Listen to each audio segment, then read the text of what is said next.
The last section we're going to cover in 2.5 is revisiting order of operations. You probably have sort of noticed in chapter 2, and this will also kind of hold true for some of the other chapters we're going to do. We're essentially introducing a new thing, in this case, negative numbers. We're just kind of running back through everything we did in chapter 1, right? All of our arithmetic stuff, exponents, roots, square roots, and now we're kind of finishing with order of operations. So, big pile of math. We got to kind of clean it up, work through it. We'll use our PEMDAS, right?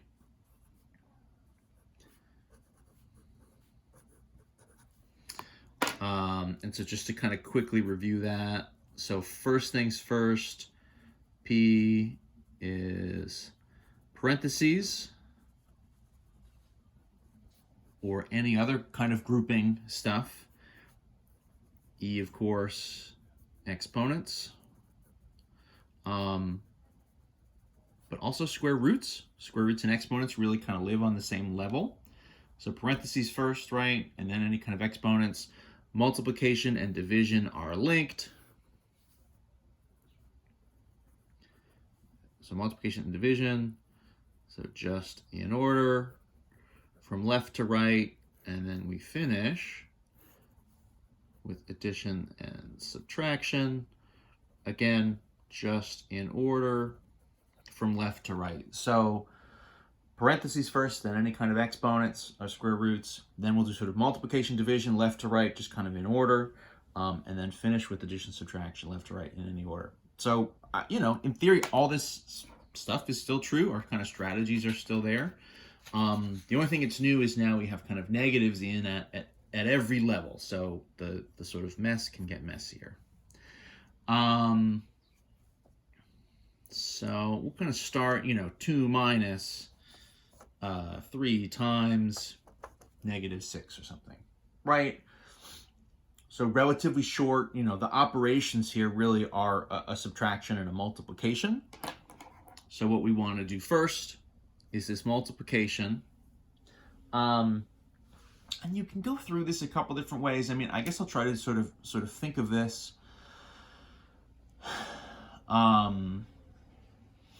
just sort of purely as a PEMDAS problem, and then we'll maybe kind of talk about how else you might think of this.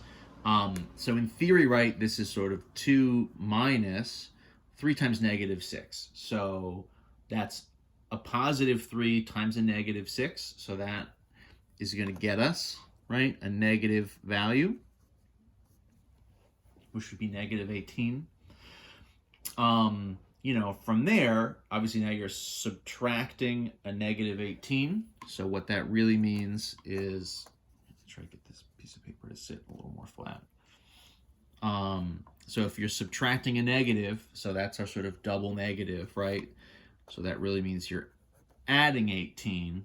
And so then to finish this, right? So in terms of the order of operations, we did that multiplication first. This involves sort of moving this negative around, and then of course minus a negative is addition, and so then that's going to leave us at sort of 20 to finish this off. There's some versions here. I mean, one thing you could do to minus 3 times negative 6, in theory as a step 1, you could kind of carry this negative out and do the double negative as kind of a step 1 and convert this from minus 3 times negative 6 to plus 3 times 6. That's fine. As we get more and more moving pieces, especially with the negatives, in theory, there's kind of a little bit of wiggle room in terms of how you kind of approach and how you sort of go through the order. So in theory, either one of those things kind of holds up and is true. Let's do another. Let's do 16 divided by, let's do 2 minus 6 in parentheses plus a negative 3 in parentheses squared. Pretty good. Order of operations says we should start in the parentheses here. Sorry, I'm trying to do just a little shift to make a little more space off screen. So a couple parentheses. Maybe the obvious one here is this 2 minus 6. So that's a smaller number. We're subtracting a bigger number away from it. That means we're really kind of doing 6 minus 2, but then the answer is negative, right? So that for us is going to be a negative 4. The difference between 6 and 2 is 4 because we're subtracting the 6, right? The 6 is the larger number here. I think, as we were doing this earlier, we were really kind of converting this into plus a negative 6, right, is kind of how we thought of it. Again, there's a lot of different ways to maybe conceptualize that. So I'll try to show you those couple different ways. So that's kind of our step one. The other parenthesis here is the negative 3. Now that's getting raised to the 2. And so what that means, right, is negative 3 is the base value. So this is negative 3, the quantity squared. So that means when I look at that, I'm doing negative 3 times another negative 3. And I guess just to sort of be really clear about this, in theory, I'm doing kind of a couple steps in one. You can get away with that as long as you're sort of simplifying only chunks sort of between any addition or subtractions. So what I mean here, in some sense, this plus is sort of breaking us into sort of an A piece and then the B piece here. So I can kind of jump and do this exponent here at the same time I'm doing the parentheses here. I'm doing it just to sort of be a little bit efficient. You can sort of only write them where you just do one thing each time. It's whatever you're kind of more comfortable with. I'm just sort of trying to do that to save a little bit of space. So negative 3 times negative 3, right? A negative times a negative is positive 9, right? So this is the quantity negative 3 squared. If it's the quantity squared, right, and it's negative, we get a positive out of it. And then, of course, over here on the left, I guess, well, we can actually do this division, right? So we're doing multiplication here. We can also do the division over on this side. This is a positive divided by a negative, so I know I'm going to get a negative. 16 divided by 4 is going to leave me with 4, right? So in the end, I've kind of ended up with, this would be a negative 4 plus 9. So I'll kind of calculate, right? The larger number, 9 minus 4, I know would leave me with 5, but of course, in this case, the positive is larger, and so that means my final here would be positive 5. And that's what we're doing. So far, so good. Let me jump to a clean page. I always want to have a little more space for these. So this is 2.5. Continued. A lot of these examples, I'm kind of pulling the form from examples in the textbook. So I'm trying to kind of match a little bit, you could do hundreds and hundreds of these, right? We have all these operations, obviously any number we want to use, positives or negatives. There's so many variations you could do here. You could do these problems till the cows come home. So I'm kind of on purpose doing ones that are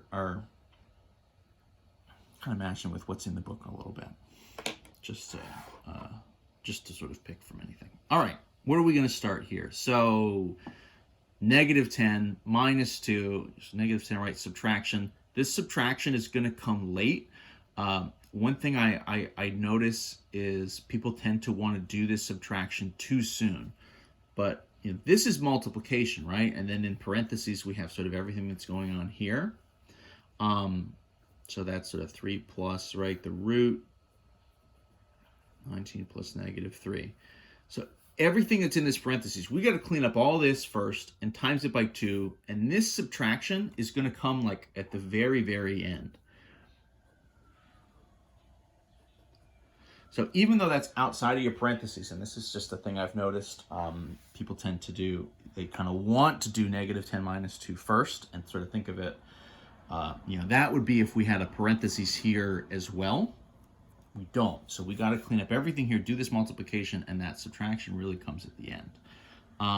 In the parentheses, so what's happening? So 3 plus the root, 19 plus negative 3. Well, okay, so within that root, right, what we have is a square root. that both is sort of a grouping thing and also, right, it's on our sort of exponent level. So we're going to do this first. So underneath this, 19 plus -3, that we could think of the same thing in this case as 19 minus 3, right? So finding the difference, subtracting it, that would be 16, which makes a lot of sense. We tended to say, right, that when we're doing square roots now, right, we haven't done any decimal kind of work yet. So we really only know how to do roots for nice sort of perfect squares. So root of 16 we can calculate. That's going to be 4. And as we sort of talked about in one of the previous videos, it's positive 4. In a broader sense, right, there is both a positive 4 and a negative 4 that sort of both are legitimate square roots of 16. But when we're using the radical notation, right, when we see that sort of radical sign, that just means the positive value. You know, we're not going to split into 2 parallel problems and do a positive and a negative here, although that is something that happens later on. So, all right, within my parentheses now, 3 plus 4, so that's a 7. All right, so everything here on the outside is just sort of along for the ride up until now, right? So this minus 10, minus 2 times, right? All that stuff is just waiting around. That, you know, none of that was stuff we could do yet. So only after we've kind of cleaned all that stuff up are we able to say, okay, well, 2 times 7, right? That's going to be 14. So this is a negative 10 minus, right, 14. Negative 10, you know, plus negative 14. A negative and a negative added together give us a bigger negative, so then that's going to sort of become, right, 10 and 14 is 24. Everything is negative, so we get a larger final number, negative 24. That's the move. Let's see if I can squeeze one more in here. So this one's got an absolute value, negative 21 minus 12 times 2 all over the negative root of 9 plus 2 times 7. So this is a fraction, right? It's this sort of fraction style of division. So this means we have sort of a top to simplify and a bottom. Let's sort of split them up, right? So the top, this is the absolute value, negative 21 minus 12 times 2. So let's just do that first. Absolute values count as grouping symbols in the same way that parentheses do. So we're going to do this first. This, of course, would be negative 20, you know, plus negative 12. So a negative and a negative, that would be negative 33 in the absolute value. What is the absolute value, right? That means you take the positive version of whatever that number is. So it's a negative on the inside, but then if I evaluate the absolute value, right, once I get a number in there, then I'm taking out of it only the positive version. So then this is going to become for us positive 33 times 2, which is 66. So that's sort of what we think of as the numerator as a fraction, or just sort of the top of this division. What's on the bottom? The bottom, so negative, right, of the root of 9 plus 2 times 7. The root, I guess, would technically come first, right? So that's sort of on the same level as the exponents. We would do that before the multiplication. The root of 9, so it's the negative version, right, but it's on the outside. So the root of 9 is 3, and then the negative is still there. Plus 2 times 7. 2 times 7 is, of course, 14. Negative 3 plus 14, so that's essentially 14 minus 3. So that's going to be a positive 11. And that's the bottom. So what does this sort of become? So this becomes 66 on top, right, over 11, aka, right, 66 divide by 11. 11 is going to go into there evenly. It's a positive and a positive, and so the final answer here is going to be 6. And that's the end. So there we go. Again, lots and lots of stuff you could do, but, you know, we got to stop somewhere, so we'll pause it there.